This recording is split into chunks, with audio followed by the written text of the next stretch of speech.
Hi, everybody. It's a thrill being Greg's boss sometimes, especially when he starts talking about, interesting things. The first thing I want to do is, where is Shannon? I want to thank Shannon and Carlene and Devin for a warm welcome.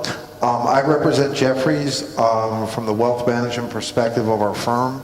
We're, down here at the request of management of we can assist in helping you people achieve your lifetime financial goals, okay? So I just want to go back in time to 1982, okay? Most people in here probably weren't alive yet, but in 1982, the 30-year Treasury in the United States yielded 14%. So if you had $1 million and you bought a Treasury, you got 14% a year for 30 years. And in 2012, when you woke up, you then got a 1% return, okay? So the thing about it is there's people in the United States still expecting rates to go way back up because that's what they had, and it's probably never going to happen. I mean, when we talk about increases, right now we're talking about our Treasury is going to get to 3.5% on the 10-year. Are they going to go through 3? It's just kind of different mathematics. And as investors in Jamaica, it wasn't that long ago that you could have invested in a bond that yielded 14% and now yields 5 to 6. And the question becomes is what's going to happen, kind of on a go-forward basis. And I want you to think about the long term, not the short term. And I just want to talk a little bit about asset allocation, okay? Because you're going to probably need a portfolio that's a little more diversified than just Jamaican bonds and Jamaican securities, okay? You're going to need to kind of look outside of that, right? And in the world we're in right now, prices are high. I mean, prices are high in the stock market, prices are high in real estate, prices are high in bonds. There are people like Greg that have a slightly bearish view of what's likely to happen, and I can't control anything other than trying to just go back to regular old statistics and how math works. Over the last 100 years, the market has corrected 10% about 50 times. So once every 2 years, for absolutely no reason, the stock market corrects 10%. When it does, people tend to panic, okay? And I will tell you, being a former naval aviator, panicking when things go wrong is the worst thing that you can do, okay? So I would just say to you that if the market is going to correct 10% once every 2 years on average, and you're an investor, and the market corrects 10% and you want to sell, you probably shouldn't invest, because it's going to happen. The market's also going to correct 20% every 5 years on average, and every 10 years, it's going to correct 40%. And we've gone through that a few times. We went through it in 2000, we went through it in 2008, we had a problem in 1987, we go back to 1973, 74. I mean, these are just statistical anomalies, right? That's the bad news. The good news is you can take all this complexity and you can break it down into something simple. And I'm going to give you an example of a stock that's very simple. Procter Gamble, okay? They make soap to clean your clothes. They make soap to wash your hair. There's more people today than there was 20 years ago. There's going to be more people in the world 20 years from now than there are today. Procter Gamble is growing all over the world. They've grown their dividend at over 7% a year for the last 50 years. So if it's likely that their dividend is going to grow by 7% over the next 10 years, which means if you put $100,000 into Procter & Gamble, you would get a return of $30,000 in dividends. If they grow their dividends at 7% a year for 10 years, that dividend will be $60,000. The question is, what will Procter & Gamble stock be worth when this yields $60,000? It might be worth more, it might be worth the same, it might be worth less, but dividends are what investors live off of.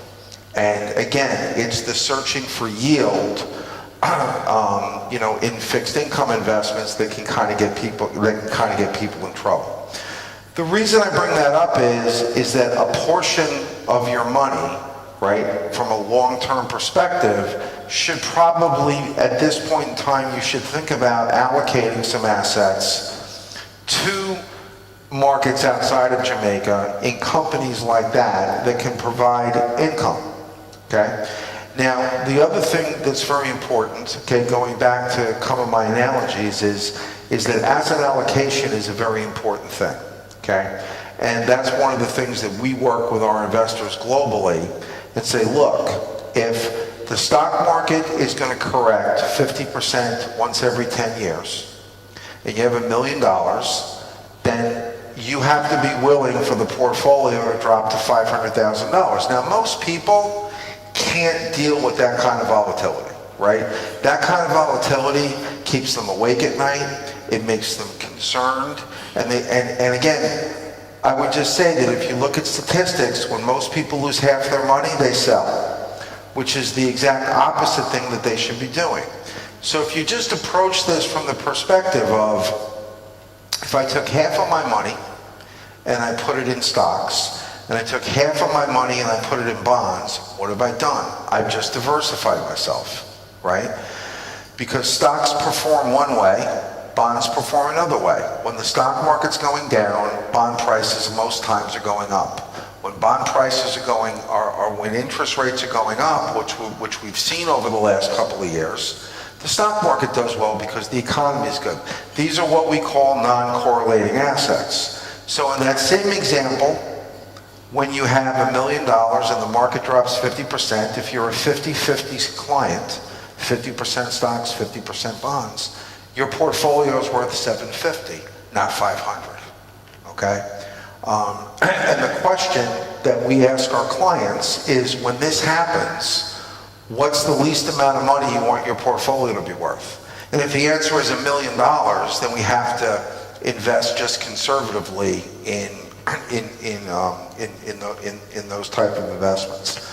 But again, when we then look at the way the world is working today, okay, it isn't just stocks and it isn't just bonds, it's what I'm going to call alternative investments.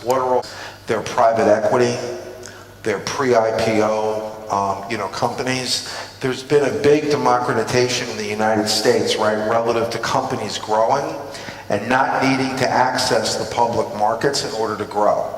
I mean, we just hosted an internet conference out in California last week, and spent some time talking with my boss, who said, do you know, I'm getting my phone, on the iPhone, that there's an app called Rover? No. What does it do? They dog walk. Okay, so someone created an app for dog walking. What do they do in revenue? 200 million.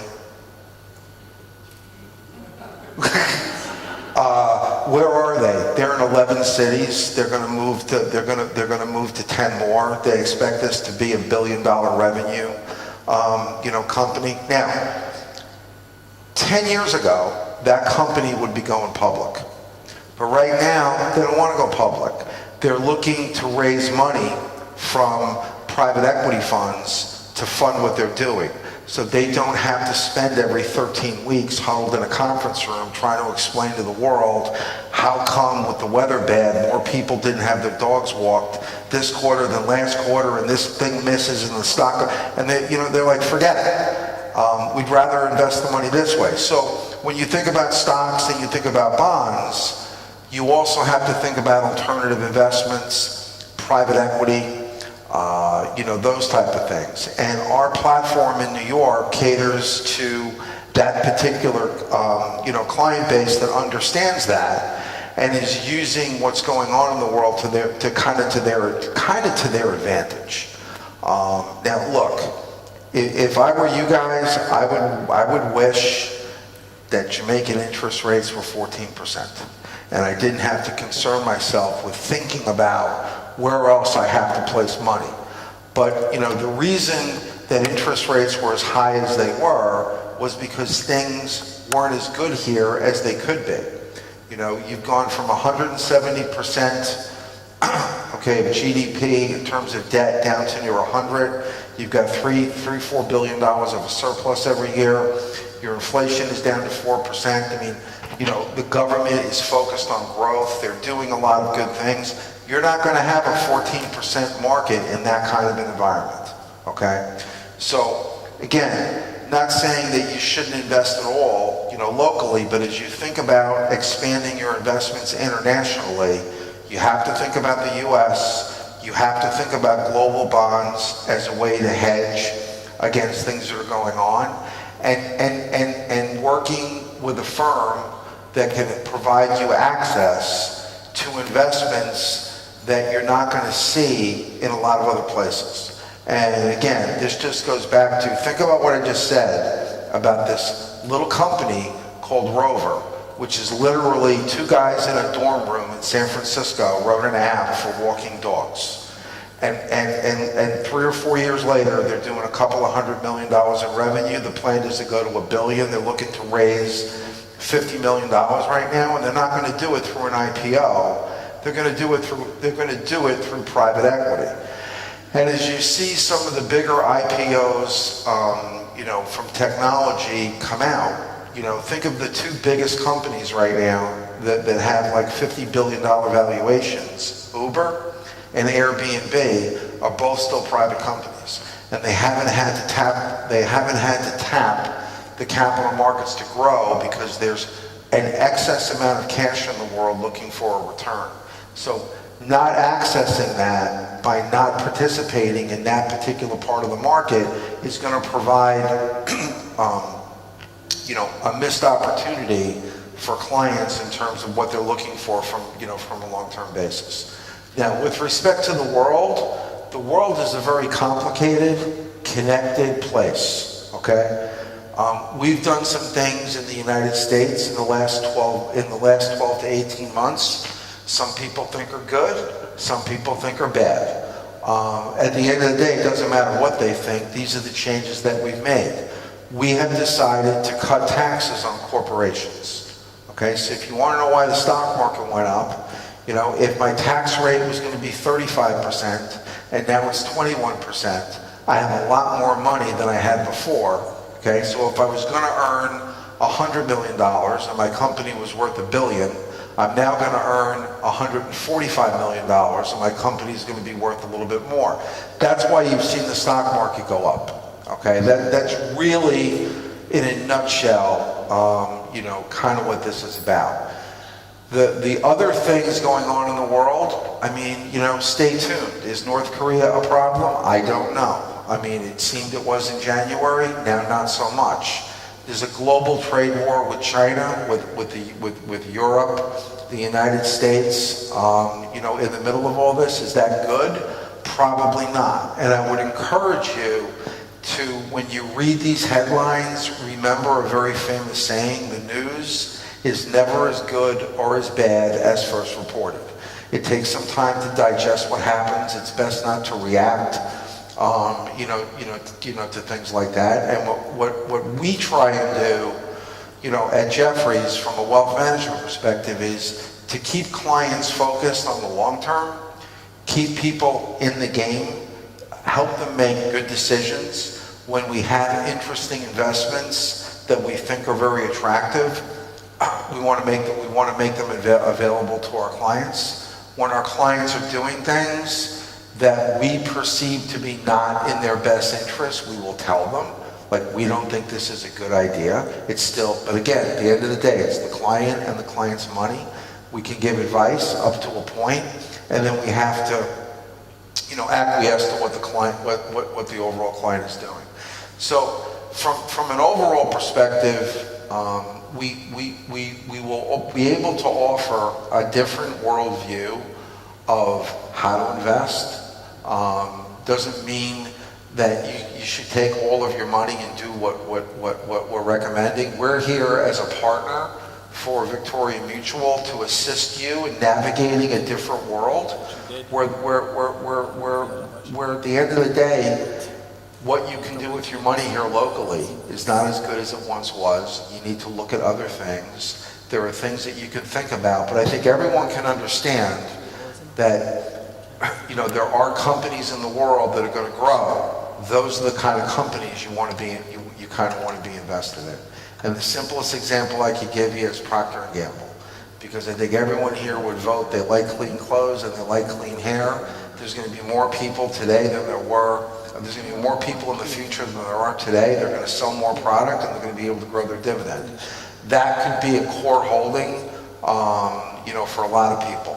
Doesn't yield but 3%, but the dividend grows over time, and that's one of the most important things about equity investing and investing, you know, putting your money at risk.